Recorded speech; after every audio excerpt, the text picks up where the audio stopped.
My favorite color is green, but you like purple. I love the beach, but you hate the sand. When I'm in a bad mood or I've had a bad day, I'm going to bump gangster rap all day long and really loud. And my system, it's got bass. But you can't stand loud music and you hate rap. In fact, bass, it gives you a headache. I love watching the sunrise, but you're not up early enough and you'd rather watch the sunset. I love puns. I think they're hilarious. You think they're corny as hell. I'm allergic to sulfa, and adhesive tape is your kryptonite. I got straight A's in school until I got older, and you really, really struggled in school. In fact, you hated it when school was probably some of my favorite memories. I tend to talk to strangers and love to have conversations with anyone and everyone. I'm so social, outgoing. I know everyone wherever we go. Where you'd rather just keep to yourself. You're very private. And when we get into crowds, I see it. You you get a little bit shy. You hide away inside of your shell. I am most comfortable when I'm in the spotlight. But you say the spotlight, it gives you a sunburn. I buy journals and write all day long. I buy you journals and they sit on the shelf stacking up. Not a word in them. But you sure do love when I buy them for you. In fact, it's one of your favorite things. I am extremely hard on myself, where you have to remind me it's okay. You love milk, you really love milk, where I cannot live without Dr. Pepper, and I don't like milk. And you don't like Dr. Pepper. Green, you said, doesn't look good on you. And purple, it makes me look, When we're out, sometimes it's difficult to figure out a happy medium. I like large crowds and talking and laughing out loud, where you'd probably rather just sit somewhere in a bar in a corner and talk. I bought us tickets to go to a concert, Eminem. You got us tickets to Garth Brooks. Neither of us are going to have fun at the show that we go to, but we would do it for one another because we're best friends. Funny how much we just don't have in common. We don't believe or even really like a lot of the same things. Yet still, we were best friends. Man, I sure wish.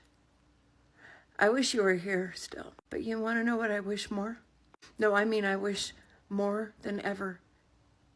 Every single day now. I wish so deeply that all of the hateful, ignorant, one-sided, selfish people I am watching in this world, bullying and berating and absolutely bashing total strangers with words I wouldn't use on my worst enemy here online, I wish that they would have met us before you left us. Because, Andy, I think we could have taught him a thing or two.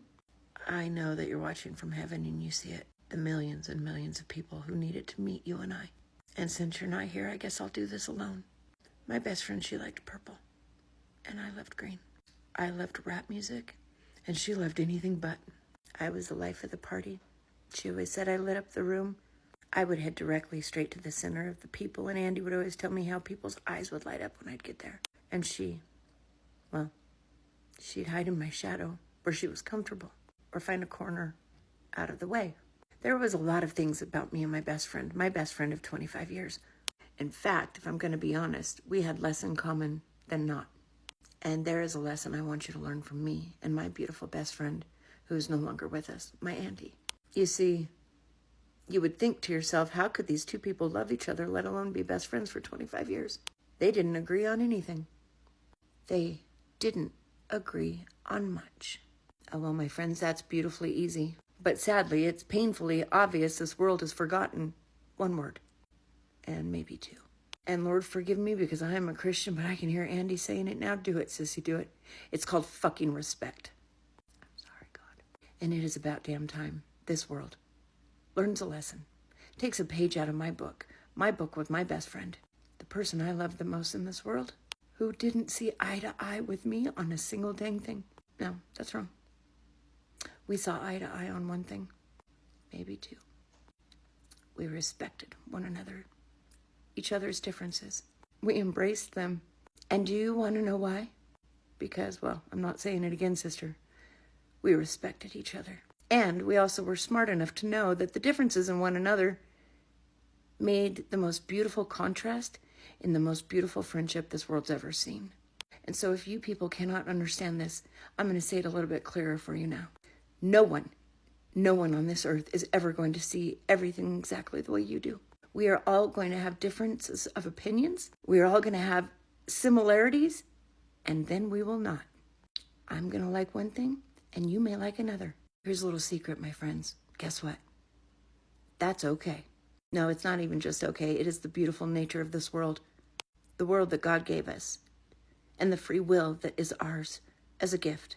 So stop using it for reasons to hate one another. Total strangers. Stop using that hate to mask whatever it is that is hurting or hiding inside of you. And I'm getting damn tired of watching this, so I'm going to say it very, very clearly. If you cannot respect others, well, I am very, very sad for you. Because had I not respected Andy, and she not respected me, and embraced one another for, our differences, those unique, quirky things that made each other who we were, well, then we never would have found the immense, the incredible, the unbreakable, and even sometimes the unexplainable love that she and I had. God, this world just makes me so angry. And here is another, I don't even know how that happened. I just learned a lesson making this. Oh, I better say it quick because I got ADHD and I don't want to miss that and forget it. And I did. I forgot it. Whew, squirrel. And I sat here and she whispered it back to me. I feel sorry for you if you cannot see past other people who don't have other opinions, other likes, or other political stances than you. Because that lack of respect and just common decency, that lack of acceptance of another human when you're demanding acceptance of you, well, my friend, I'm here to tell you. By doing that, by being that, chances are pretty damn good you're missing out on an Andy. A friendship, a best friend, a relationship like the beautiful kind that she and I had for 25 years because you let your selfish, bullheaded ignorance blind you and you hated a perfect stranger just because they didn't like the same candidate as you. You ever thought about that? You might have just bullied your soulmate because some of the best relationships you will ever have in this world will be just like the one me and Andy had. Two oddballs whose pieces never fit together.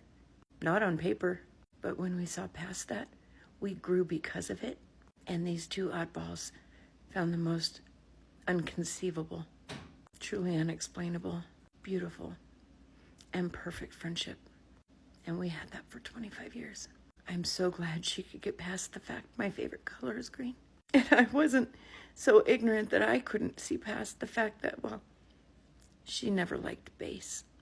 I hope you take a lesson from this. I hope you learn something from me and Andy. If you would just stop hating absolute total strangers, you might accidentally stumble upon somebody you love. Don't let your whatever it is behind Kamala or Trump, don't let it be the reason you miss out on meeting somebody spectacular like Andy or me. And chances are very, very good the way that I'm seeing this world right now. Millions of people already are. Missing out, that is. You see, there can never be love without respect. There can never be friendship without respect. And there can never be a friendship like Andy and I, who didn't see eye to eye on a single damn thing, but it was the best relationship you could have ever asked for. Had 25 years ago, when I met my best friend, we both didn't begin our entire relationship on the foundation of two things: utter acceptance and respect. I think you'd be surprised. That person who doesn't like Kamala or that person that doesn't like Trump, if you put even half of the effort that you are into hating a stranger, into getting to know them, you might just be lucky enough to stumble upon an Andy yourself. Maybe. That's it. That's all I've got. That's my TED Talk. God, I wish he was here so bad because, I got shit to say about all of you pissing me off. Be nice. Be kind. Be better. And stop doing exactly what the higher-ups, the people in control, exactly what they want you to do. Because from where I'm sitting, that's exactly all you are doing. You're playing right into the hand of divide. And it could potentially be costing you somebody very important you should have met, could have loved. But instead you let the puppet pull the strings a little too hard and your hate blinded you. Knock it off and show each other respect. Like that, Andy?